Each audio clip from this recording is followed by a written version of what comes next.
So obviously we received some unfortunate news yesterday regarding Nikola Vucevic entering the NBA's health and safety protocol and will be out for at least 10 days or at least until he has 2 negative PCR tests in a 24-hour period, which from yesterday when it was announced means he won't be back at a minimum until November 21st, which would mean Vucevic would miss the entire stretch of 5 games on the road against the Warriors, Clippers, Lakers, Blazers, and Nuggets, and in fact will not be traveling with the team on this trip, which is a huge blow, especially given the fact that Vucevic was finally starting to make some strides in getting out of a slump that he was in the start of the season. So in this video, I'm going to be talking about the impact Vucevic being out for these next few games will have on the Bulls and what Billy Donovan's rotations could look like without him. So what's going on, everyone? You are listening to Bulls Central here. Hope you're all doing well.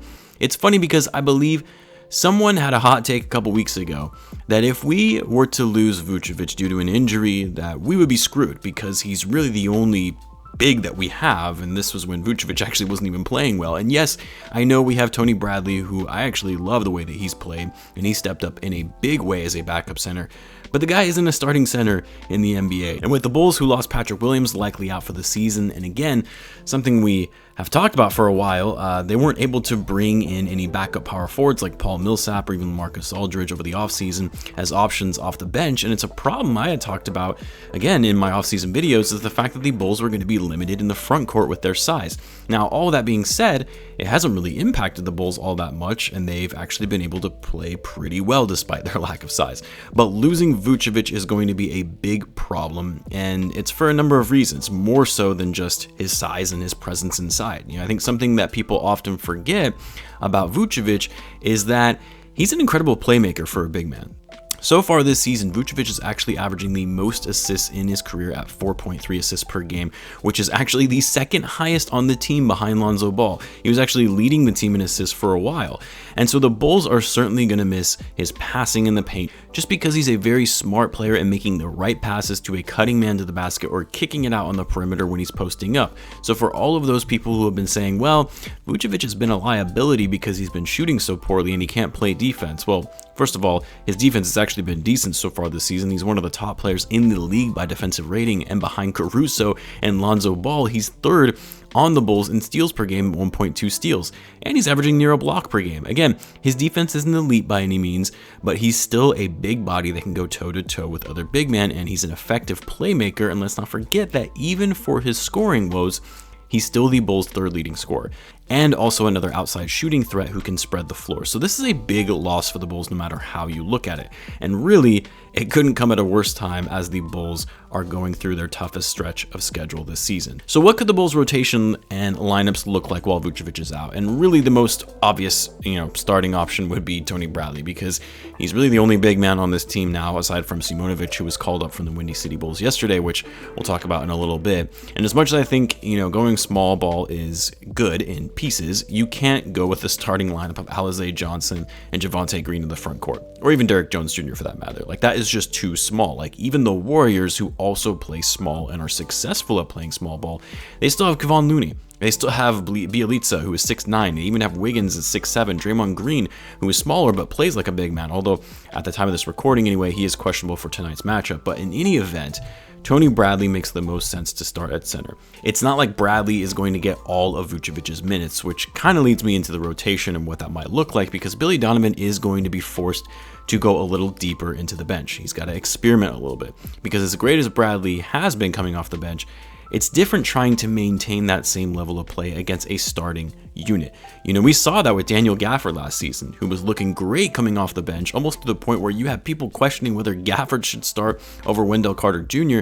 And then when Wendell got injured and Gafford was inserted into the starting lineup, he bombed. He was turning the ball over like crazy, missing shots, missing defensive assignments. Like, it's a different ball game when you're going against an opposing team's starting unit versus their bench. So I think we'll see Alize play a good amount at the 5, which we have seen him do. We at least saw it in the preseason anyway.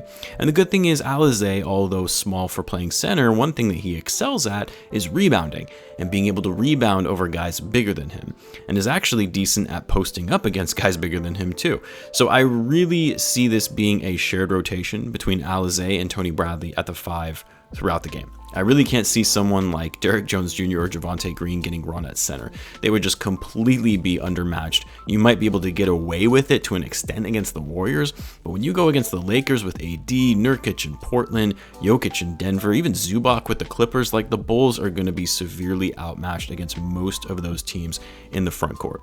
Now, before I continue with the rest of the video, a quick word from our sponsor, MyBookie. So MyBookie enables you to bet on sports with an edge. Guys, for me personally, I've talked about this before, I'm always looking for a way to get an edge, but at MyBookie, they're giving you an edge right off the bat by doubling your first deposit, so you start with a leg up. Head to MyBookie and sign up now using promo code BC23 to get your money doubled. That's right, they'll match your first deposit when you use my code, and you can start winning today. And as an added bonus, if you add your buddies using your referral link after you sign up, you're eligible to receive an additional 250% bonus on your first deposit. Plus, it's unlimited to redeem, so all of your friends can join the party at MyBookie. Use my promo code BC23, sign up now, claim your first deposit bonus with MyBookie, and use extra funds to kickstart your winning season. Bet anything, anytime, anywhere with MyBookie. Now that that's out of the way, let's get back into the content. So I do think that Simonovic could see some minutes here and there at the 4, simply just to give the Bulls some size in certain pockets of the game. But like I talked about in my live stream yesterday, it's pretty clear Simonovic just simply is not ready for NBA action. I mean, I think we all thought that he would be called up after Patrick Williams got injured, and he wasn't, which is kind of an indication that Simonovic is really only getting called up if the Bulls are desperate, which in this instance they have with Vucevic being out. So even though Marco has been called up, I struggle to see him cracking the rotation. However, one guy that we will likely see getting more playing time, who we haven't seen getting much playing time recently, is Troy Brown Jr., because with Alizé getting run at the 5, you're probably going to see Derrick Jones Jr. and Javonte rotate at power forward, so the Bulls are going to need an extra wing, which is where Troy Brown Jr. comes in. And I kind of had high expectations of Troy Brown going into the season. To be honest, I've been pretty disappointed thus far with his play, to the point where he had to be taken out of Billy Donovan's rotation. So hopefully Troy Brown uses this as an opportunity to get back into Billy Donovan's good graces, back into the rotation, because I think most people assumed he would be sort of the go-to backup at small forward behind DeRozan, and Derrick Jones Jr. has beaten him out for that role. Need to see him play strong, pesky defense that we've been able to see him do before he was traded to the Bulls, and even in the limited time we saw him when he was on the Bulls last season. Now, we could also very well see DeRozan playing power forward. We kind of forget that DeMar played power forward for the Spurs for the majority of the season last year, and he actually played it incredibly well.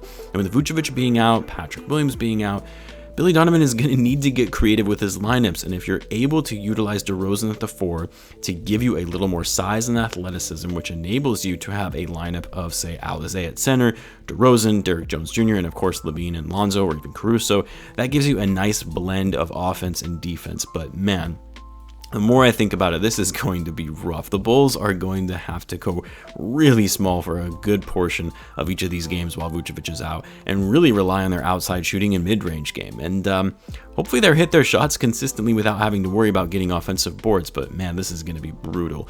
I think people are going to realize, how important Vucevic is to this team. Probably more important than people think, and it's because the Bulls just don't really have the best alternative options to give them size in the front court.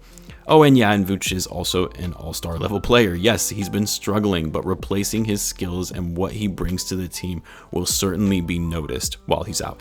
I know the pace slows down a bit when Vucevic is in, and it's been frustrating for fans, including myself, to see. And there have been times where the Bulls' energy and momentum and runs happen when Vucevic is on the bench, but Vuce is what draws defenses away from DeRozan and Lavine and their ability to double team those guys, because they are forced to respect Vucevic and his ability to shoot from outside and even shoot from mid-range. Vuce, despite his struggles, is what allows for other guys to get easier looks and drives to the basket. So I think this is going to be a tough road trip for the Bulls. All of that being said, though, what I love about this Bulls team is they're fighters. They don't quit. They play hard, and they'll do what they can to find a way to win despite being shorthanded. And of course, they still have two of their best scorers in the game in Zach LaVine and DeMar DeRozan, two great defenders and passers in Lonzo Ball and Alex Caruso, and all the complementary pieces they have as well. And who knows, it's possible Coby White could be back on this trip, which would be a big help on offense. I will say, though, what I am worried about is whether this positive COVID test from Vucevic is in the coming days we slowly start to see other guys enter the health and safety protocol from being exposed to Vuce. very similar to what we saw from the Sixers that started out with Tobias Harris entering the protocol, then Embiid, who Vucevic guarded just a few games ago, to then Isaiah Joe, and then Matisse Thybulle. Like, the last thing we need is for more guys on the roster enter the health and safety protocol during a rough patch of schedule. But let's hope that doesn't happen. And guys, in all seriousness, basketball aside, sincerely hope that Vooch is okay, that he has a speedy recovery, because he does have 2 young kids at home, and we hope him and his family stay safe and healthy while they quarantine. Anyway, guys, as I mentioned a few times, I won't have a live game chat for tonight's game against the Warriors, as I will be at the game. Hit me up if any of you happen to be at the game as well, and we can meet up. Would love to meet some of you guys in person. And I'll also be sharing my time at the game on Instagram and Twitter, so make sure you're following along with me there. The links to those can be found in the description. And guys, as always, be sure to subscribe if you're a Bulls fan, as I do post daily Bulls content. Thanks again for tuning in, guys, and I will catch you in the next one.